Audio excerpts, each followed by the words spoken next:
That sound, that violent, glass-like crack when your spoon hits Lechon Kawali, shouldn't exist. Science says boiled meat should go soft, rubbery, bit, not explosively crisp. But centuries ago, somewhere in the old kitchens of the Philippines, cooks discovered something strange. If you remove the water first, fat becomes a weapon. No ovens. No rotisserie. No expensive equipment. Just a kawali over fire, pork belly, oil, and instinct sharpened through generations. And somehow they created one of the crispiest pork dishes on earth. Lechon Kawali was never supposed to become legendary. Its ancestor was Spanish lechon asado, a grand roasted pig reserved for celebrations, wealthier households, and feasts that demanded time, space, and labor. But ordinary Filipinos looked at that tradition and adapted it to the realities of local kitchens. No roasting meat? No problem. Instead of slowly roasting the pork, they boiled it first. The process softened the meat faster, loosened the fat beneath the skin, and reduced cooking time dramatically. Then came the final transformation. The pork was dropped into hot oil inside a kawali. The result was unexpected. Not just crispy, louder than crispy. The skin shattered. The fat underneath melted into the meat. The contrast between the brittle exterior and the tender interior created something unforgettable. Lechon Kawali became proof that limitation can create innovation. Inside the boiling pot, a hidden transformation begins long before the frying ever starts. Collagen slowly breaks down into gelatin, turning tough pork belly into something tender enough to bite through with ease. Fat begins rendering from the layers beneath the skin, escaping into the liquid while proteins denature and release trapped moisture. That moisture matters more than most people realize, because water is the enemy of crispness. A raw pork belly thrown directly into hot oil fights against the process.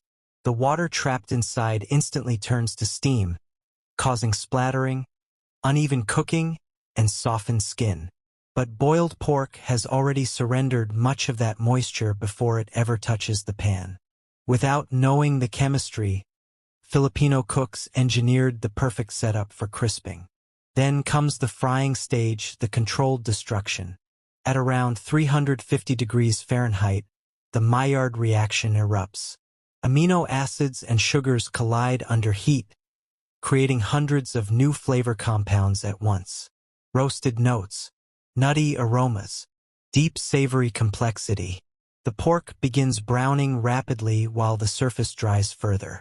Then the final traces of water disappear. The skin tightens into a hardened shell while the rendered fat beneath it continues bubbling and basting the meat from the inside. The exterior becomes rigid and brittle, while the interior stays juicy and soft. That's why Lechon Kawali shatters instead of simply crunching. It's a structure under tension, a dehydrated shell wrapped around tender meat and molten fat. The moment teeth break through the surface, the crust fractures violently like thin glass. And unlike many other crispy pork dishes around the world, Lechon Kawali carries something uniquely Filipino in the way it handles fat. The pork belly partially renders during boiling, meaning the meat begins cooking in its own lard before frying even starts. When it finally enters the oil, it's no longer just frying. It's basting itself in concentrated pork essence. The fat is cooked 3 separate ways: boiled, rendered, and fried. That layered transformation is why Lechon Kawali tastes heavier, richer, and more complete than ordinary fried food. Across the Philippines, every region shaped the dish differently. In Metro Manila and the Tagalog heartland, Lechon Kawali became everyday comfort food. It appeared in carinderias, lunch counters, and family gatherings, often paired with fish sauce, calamansi, and pickled papaya to cut through the richness. In Cebu and Iloilo, the emphasis shifted toward the skin itself. Larger cuts with higher skin-to-meat ratios became prized, sold by weight and dipped into sharp vinegar sauces. In Ilocos, sweetness entered the picture. Vinegar mixed with brown sugar created a balance between acidity and caramel depth, while some households served it beside local longanisa. In parts of Mindanao, Muslim culinary influence shaped the seasoning profile. Bay leaves, black pepper, and aromatic spices entered the boiling stage, giving the pork deeper fragrance before frying. Yet no matter where it was made, the sound remained the same. That unmistakable crackle of skin breaking apart under pressure. Today, modern chefs study Lechon Kawali like engineers studying architecture. Some use sous vide machines instead of boiling to gain precise control over tenderness. Others reserve rendered pork fat for emulsions, sauces, or crispy rice.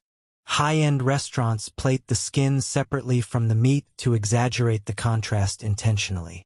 But in many Filipino homes, someone's grandmother still creates nearly the same result without thermometers, culinary school, or modern equipment. Just memory. She knows the oil is ready by sound. She knows the pork is dry enough by touch. She knows exactly how long to rest the meat between fries.